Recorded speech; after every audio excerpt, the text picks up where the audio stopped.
رب اشرح لي صدري ويسر لي أمري واحلل عقدة من لساني يفقهوا قولي ولقد يسرنا القرآن للذکر فهل من مدکر۔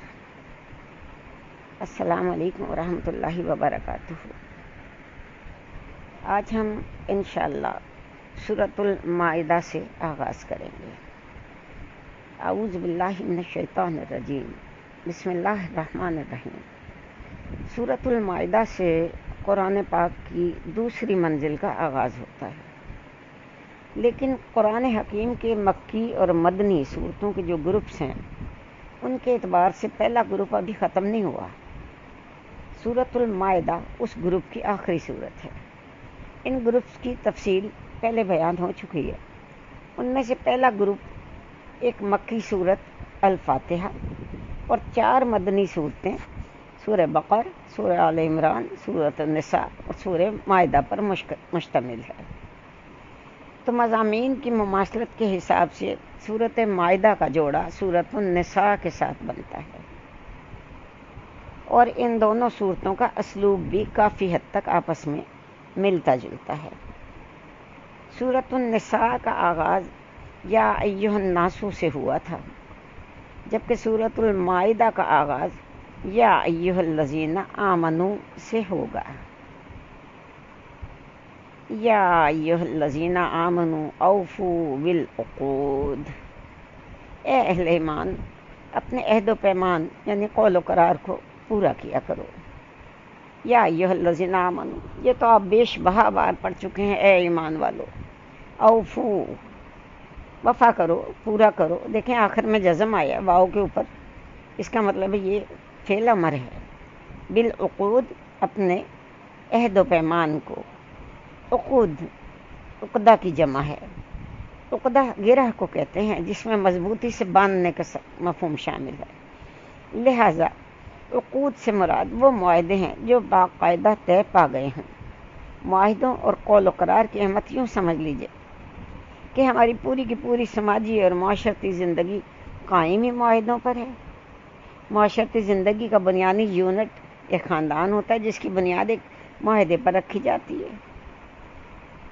اس معاہدے کے مطابق فریقین کے کچھ حقوق ہوتے ہیں، کچھ فرائض ہوتے ہیں۔ ایک طرف بیوی کے حقوق اور اس کے فرائض ہیں، اور دوسری طرف شوہر کے حقوق اور اس کے فرائض ہوتے ہیں۔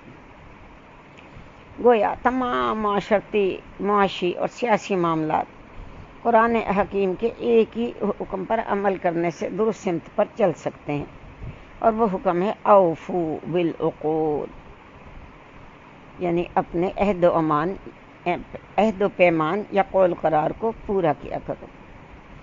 احلت لکم بہیمۃ الانعام الا ما یتلی علیکم، تمہارے لیے حلال کر دیے گئے ہیں مویشی قسم کے تمام حیوانات سوائے ان کے جو تمہیں ابھی پڑھ کر سنائے جائیں گے۔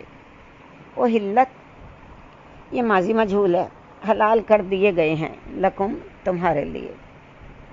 بہیمۃ الانعام مویشی قسم کے سارے، انعام کہتے ہیں جانوروں کو، مویشیوں کو، الا مگر، ما یتلا جو پڑھ کر سنائے جائیں گے، علیکم تمہیں، یعنی جن کا حکم تمہیں ابھی آگے چل کر بتایا جائے گا، یعنی خنزیر، مردار وغیرہ۔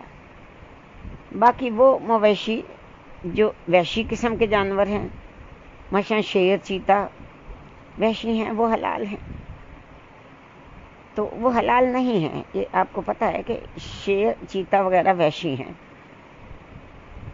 اور جیسے حلال کیا ہیں، ہرن، نیل گائے اور اس طرح کے جانور جو عام طور پہ گوشت خور نہیں ہیں، ان کا سبزے پر گزارا ہوتا ہے، ان کا گوشت تمہارے لیے حلال کر دیا گیا۔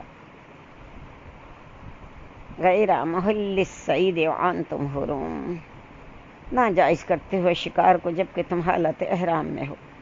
غیر نہ، محلی جائز کرتے ہوئے، صیدہ شکار، وانتم اور تم سب، حرم حالت احرام میں ہو، یعنی اگر تم نے حج یا عمرے کے لیے احرام باندھ لیا ہے تو تم اس حالت میں حلال جانوروں کا بھی شکار نہیں کر سکتے۔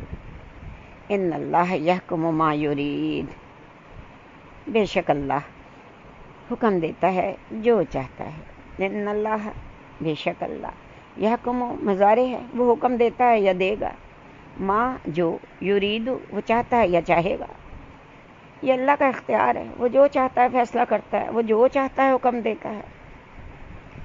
یا ایھا الذین آمنوا لا تحلوا شعائر اللہ ولا الشہر الحرام، اے ایمان والو مت بے حرمتی کرو اللہ کے شاعر کی اور نہ حرمت والے مہینے کی۔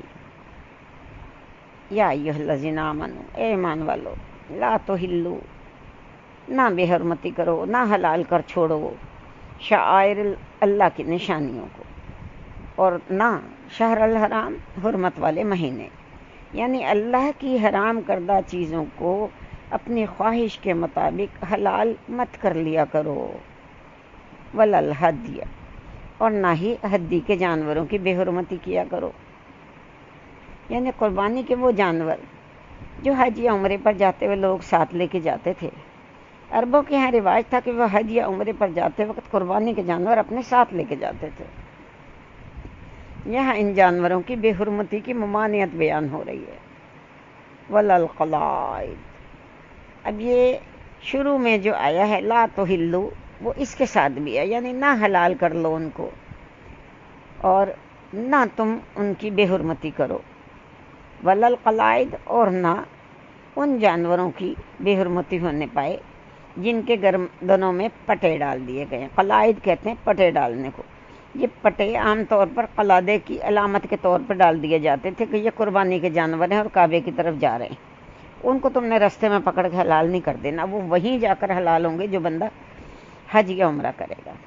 ولا آمین البیت الحرام، اور نہ ہی عازمین حج بیت الحرام کی عزت و احترام میں کوئی فرق آئے۔ ولا اور نہ آمین عازمین بیت الحرام، جو بیت الحرام کی طرف عازمین جا رہے ہیں، یعنی وہ لوگ جو بیت الحرام کی طرف چل پڑے ہوں، حج یا عمرے کا قصد کر کے سفر کر رہے ہوں، اب ان کی بھی اللہ کے گھر کے ساتھ ایک نسبت ہو گئی ہے، وہ اللہ کے گھر کے مسافر ہیں، جیسا کہ اہل عرب حجاج اکرام کو کہتے ہیں مرحبا مرحبا، ان لوگوں کو جو اللہ کے مہمان ہیں، یعنی تمام حجاج اکرام اصل میں اللہ کے مہمان ہوتے ہیں، تو اللہ تو ان تمام زائرین کعبہ کا میزبان ہے، تو اللہ نے ان تمام مہمانوں کی حد تک عزت اور بے حرمتی سے منع کر دیا۔ یبتغون فضلا من ربہم ورضوانا، وہ طلبگار ہیں اپنے رب کے فضل اور اس کی خوشنودی کے۔ یبتغون، وہ تلاش میں ہیں، وہ ڈھونڈ رہے ہیں، وہ طلبگار ہیں، فضل کے، من ربہم اپنے رب کی، ورضوانا اور اس کی رضا کے اور اس کی خوشنودگی کے، کیونکہ وہ اپنے گھر سے سارے کے سارے اللہ تعالیٰ کے فضل اور خوشنودگی کی تلاش میں نکلے ہیں، اللہ کو راضی کی کوشش کرنے کے لیے مکان محترم یعنی کعبہ کی طرف جا رہے ہیں۔ وَإِذَا حَلَلْتُمْ فَاصْطَادُوا، ہاں جب تم حلال ہو جاؤ تو احرام کھول دو تو پھر شکار کر لو۔ وَإِذَا، اور جب، حللتم تم حلال ہو جاؤ یعنی احرام کھول دو، تمہارا عمرہ یا حج پورا ہو جائے، فاصطادوا پھر تم شکار کر سکتے ہو۔ حلال ہو جانا ایک اصطلاح ہے، یعنی احرام کھول دینا، حالت احرام سے باہر آ جانا۔ اب تمہیں شکار کی آزادی ہے، اس پر پابندی صرف احرام کی حالت میں تھی۔ وَلَا يَجْرِمَنَّكُمْ شَنَآنُ قَوْمٍ، اور نہ تمہیں آمادہ کر دے کسی قوم کی دشمنی، ولا اور نہ، یجرمنکم تم کو آمادہ نہ کر دے، شنآن دشمنی، قوم کسی قوم کی، صدوکم عن المسجد الحرام کہ انہوں نے روکے رکھا تمہیں مسجد حرام سے، ان کے، صدو روکا، کم تم سب کو، ان سے مسجد حرام سے، تعتدو کہ تم بھی ان پر زیادتی کرنے لگ جاؤ، ایسا نہیں کرنا۔ یعنی جیسے اہل مکہ نے تم لوگوں کو 6-7 برس تک، جب تم نے مدینہ ہجرت کی تھی اس کے بعد 6-7 برس تک حج و عمرے سے تمہیں روکے رکھا تھا، اب کہیں اس کے جواب میں تم لوگ بھی ان کے ساتھ یہی زیادتی نہ کرنا۔ وَتَعَاوَنُوا عَلَى الْبِرِّ وَالتَّقْوَىٰ، اور نیکی اور تقوی کے کاموں میں تعاون کیا کرو۔ وَتَعَاوَنُوا اور تعاون کیا کرو، اللہ کے بارے میں، برہ نیکی، والتقویٰ اور تقوی، ولا تعاونوا علی الاسم والعدوان، اور نہ تعاون کیا کرو گناہ اور ظلم و زیادتی کے کاموں میں. واہ اور لا نہیں، تعاونوا تم تعاون کرو، اللہ کے بارے میں، الاسم گناہ، والعدوان اور زیادتی. واتقوا اللہ، اور اللہ سے ڈرو، ان اللہ شدید العقاب، بے شک اللہ سزا دینے میں بہت سخت ہے. دیکھیے یہ انداز بالکل وہی ہے جو سورۃ النساء کا تھا، وہی معاشرتی معاملات اور ان کے بارے میں بنیادی اصول بیان کیے جا رہے ہیں. کھانے پینے کے لیے جو چیزیں حرام کر دی گئی ہیں ان کا ذکر یہاں آخری مرتبہ آ رہا ہے، اور وہ بھی بہت وضاحت کے ساتھ. حرمت علیکم المیتہ، حرام کر دی گیا تم پر مردار. حرمت حرام کر دیا گیا، علیکم تم پر، المیتہ مردار، یعنی وہ جانور جو خود اپنی موت مر گیا ہو وہ حرام ہے. والدم ولحم الخنزیر، اور خون اور خنزیر کا گوشت، دم کہتے ہیں خون کو، واللحم اور گوشت خنزیر کا. وما اہل لغیر اللہ بہ، اور وہ جس پر پکارا گیا اللہ کے سوا کسی اور کا نام. وما اور وہ جو، اوہل یہ ماضی مجہول ہے، پکارا گیا حلال کیا گیا اس جانور کو، لغیر اللہ اللہ کے نام کے بغیر، وہی اس پر، یعنی اللہ کا نام لیے بغیر کسی اور کا نام لے کر اس کو ذبح کر دیا گیا. وہ جانور جو اللہ کے علاوہ کسی اور کے لیے نامزد ہے اور غیر اللہ کا تقرب حاصل کرنے کے لیے اس کو ذبح کیا گیا ہے. والمنخنقۃ، اور وہ جانور جو گلا گھٹنے سے مر گیا ہو، منخنقۃ گلا گھٹنے سے مر گیا. والموقوذۃ، اور وہ جانور جس کو چوٹ لگنے سے جانور کی موت ہو گئی ہو. والمتردیۃ، اور وہ جانور جو کسی اونچی جگہ سے گر کر مر گیا ہو. والنطیحۃ، اور وہ جانور جو کسی دوسرے جانور کے سینگ مارنے سے ہلاک ہو گیا ہو. وما اکل السبع، اور وہ جانور جسے کھایا ہو کسی درندے نے، یعنی المیتۃ اس کی 5 قسمیں ہیں. مرا ہو کس طرح، کوئی جانور ان میں سے کسی 5 قسموں کے سبب مر گیا ہو، ذبح ہونے کی نوبت نہیں آئی، اس کے جسم سے خون نکلنے کا امکان نہیں رہا، بلکہ خون اس کے جسم کے اندر ہی جم گیا اور اس کے گوشت کا حصہ بن گیا، تو وہ مردار میں شامل ہوگا. الا ما ذکیتم، ہاں مگر سوائے اس کے جسے تم زندہ پا کے ذبح کر لو. یعنی مذکورہ بالا اقسام میں سے جو جانور ابھی مرا نہ ہو اور اسے ذبح کر لیا جائے تو اسے کھایا جا سکتا ہے. مثلا شیر نے ہرن کا شکار کیا، لیکن اس سے پہلے کہ وہ ہرن مرتا شیر نے کسی سبب سے اس کو چھوڑ دیا. اس حالت میں اگر ذبح کر لیا گیا اور اس میں سے خون بھی نکلا تو وہ حلال جانا جائے گا.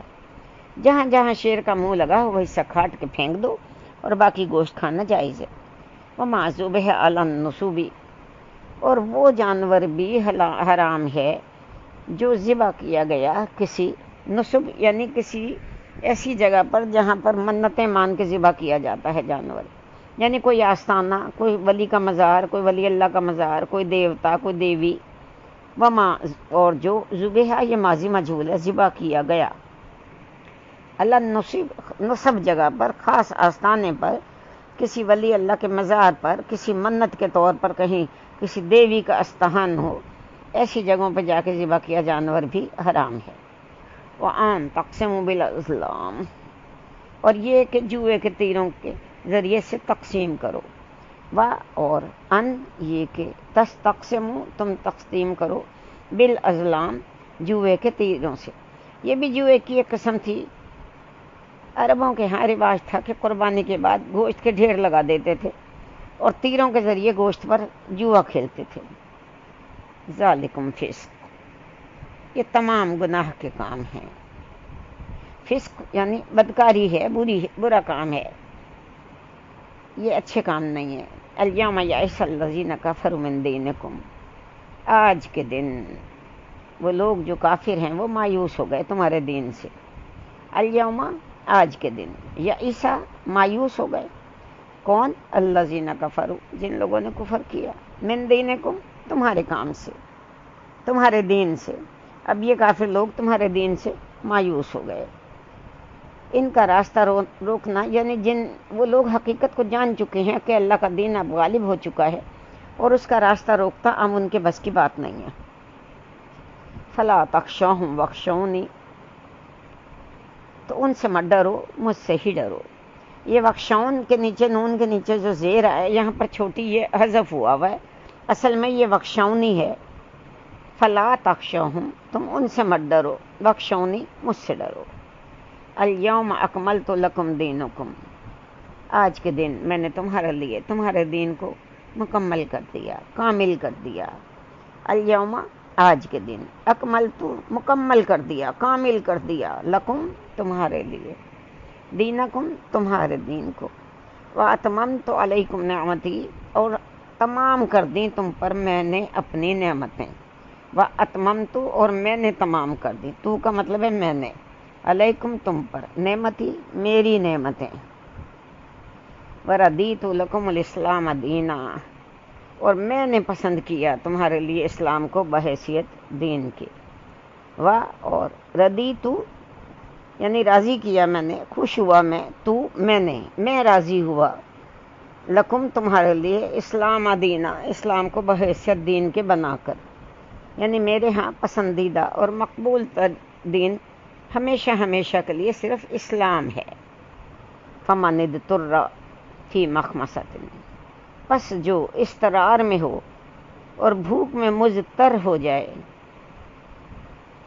پس من، جو اضطر، اضطرار میں آ جائے، مشکل میں آ جائے، فی مخمصۃ، مخمصے میں پڑ جائے، بھوک میں ایسا ہو جائے کہ حرام چیز کھا لے، اتنا پریشان ہو، شدید فاقے کی کیفیت ہو اور بھوک سے جان نکل رہی ہو، تو پھر حرام کردہ چیزوں میں سے جان بچانے کی خاطر تھوڑا سا کھا سکتا ہے۔ غیر متجانف لاسم، غیرہ کا مطلب ہے نہ ہو، متجانف رجحان اس کا، لاسم، گناہ کی طرف، یعنی بشرطے کہ نیت میں کوئی فطور نہ ہو بلکہ حقیقت میں جان پر بنی ہو، اور دل میں نافرمانی کا کوئی خیال نہ ہو۔ یہ نہ ہو جیسے آج کل کے دور میں یورپ میں لوگ ہوتے ہیں تو کہتے ہیں جان بچانے کے لیے شراب پی لی تھی اور جان بچانے کے لیے سور کھا لیا تھا، ایسی بات نہیں ہے۔ فإن اللہ غفور رحیم، اگر ایسا کر لیا ہے، نیت میں کوئی فطور نہ ہو، پھر اللہ بخشنے والا مہربان ہے۔ وآخر دعوانا ان الحمد للہ رب العالمین۔ صدق اللہ العظیم۔